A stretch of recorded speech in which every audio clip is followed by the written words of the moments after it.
Hey there, real estate agent. I'm Karrie Hill, lawyer turned realtor and coach. And today I'm here to fill you in on a topic that I'm well versed to discuss.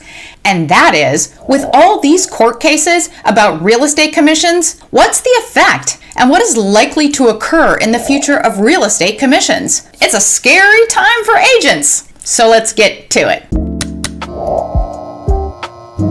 Before we get to the court cases, let's consider how we got here, how the real estate business has changed. 1. Digital shift.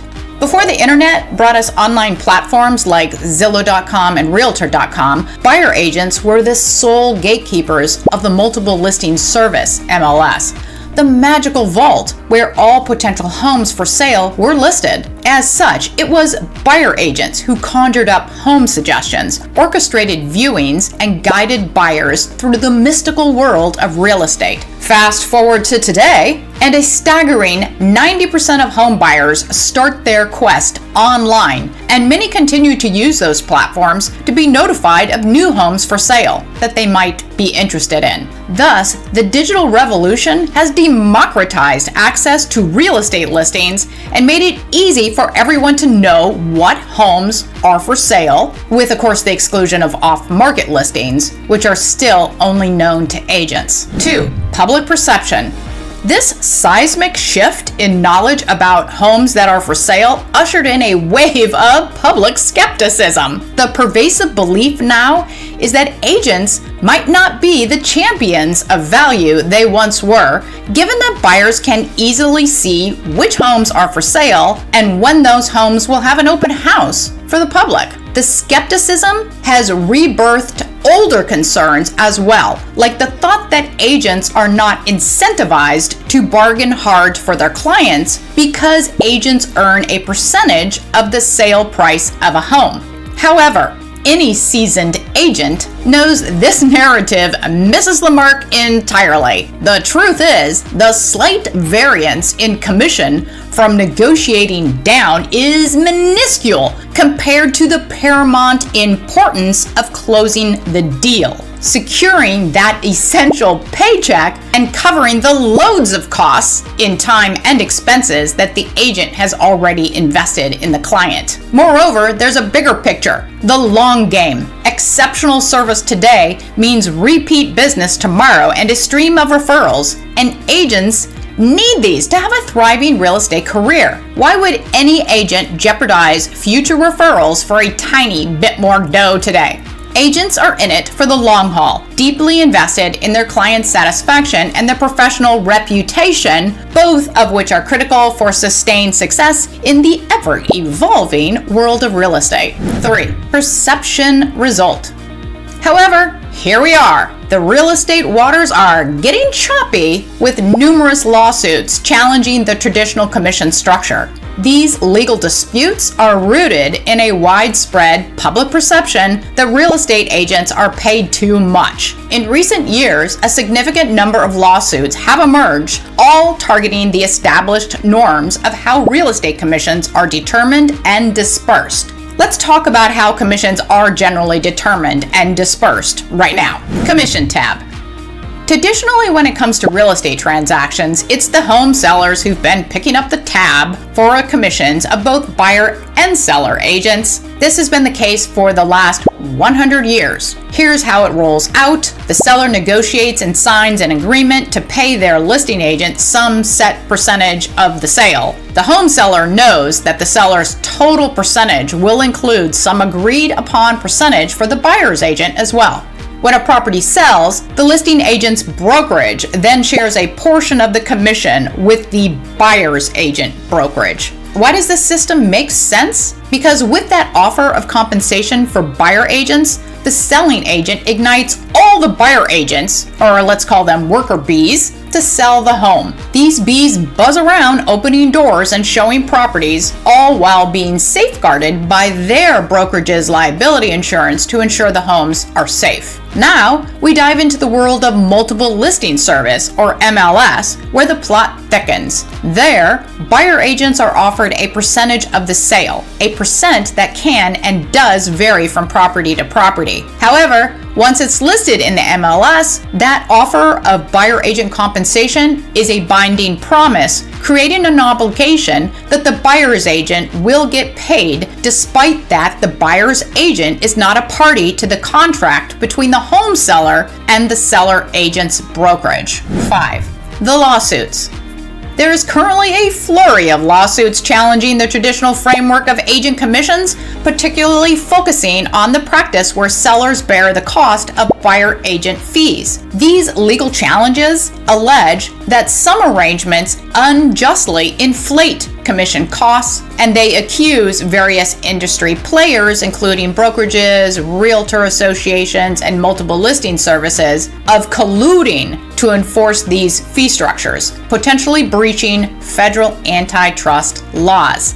The spotlight recently turned to the landmark Sitzer Burnett trial in Kansas City, a case that sent ripples through the real estate industry. The trial concluded with a groundbreaking verdict against the National Association of Realtors, finding them culpable of conspiring to inflate agent commissions. The verdict wasn't just another legal decision. It was monumental, marking the first instance where a case concluded with a staggering $1.8 billion in damages awarded. While the direct impact of this case is localized to the participants in Missouri, in the state where the case is, its implications are far-reaching. That's because this landmark judgment is causing a wave of similar copycat lawsuits to pop up nationwide, igniting a national reevaluation of how real estate commissions are structured and challenging the status quo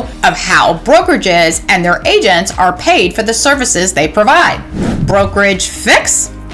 To solve the issues at hand, real estate players, the associations, brokerages, and the MLSs, the ones in this cases, and other ones will do this too, are agreeing to change their processes, including removing all requirements that a seller must offer the buyer's agent's brokerage any compensation at all. In the Nosek case against an MLS, the MLS agreed to lower the minimum offer from the seller's agent to the buyer's agent from 1 cent to 0.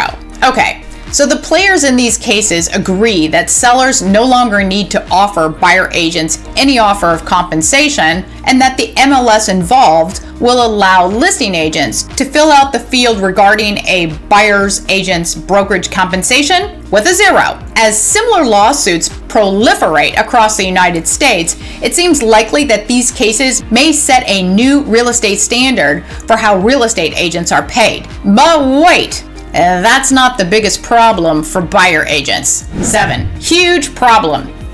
The Department of Justice, DOJ, has stepped into the spotlight in the Nosek case by entering a statement of interest regarding the case's proposed settlement. By the way, the DOJ is not a party in this lawsuit, but this statement of interest is allowed pursuant to U.S. Law 28 U.S.C. Section 517. In that statement of interest, the DOJ urged the court to reject the proposed settlements and to instead require that sellers not be allowed to make any offer of compensation to buyer agent brokerages. Why? Because the DOJ believes that allowing sellers to offer any buyer agent brokerage commission perpetuates a system where seller agents might pressure their clients, their home sellers, into maintaining customary commission offers. This pressure is driven by a seller agent's concern that offering anything lower than the customary amount might lead buyer agents into steering, which is an illegal practice but still happens. And that is that the agents might steer their clients toward listings with higher offers of commission.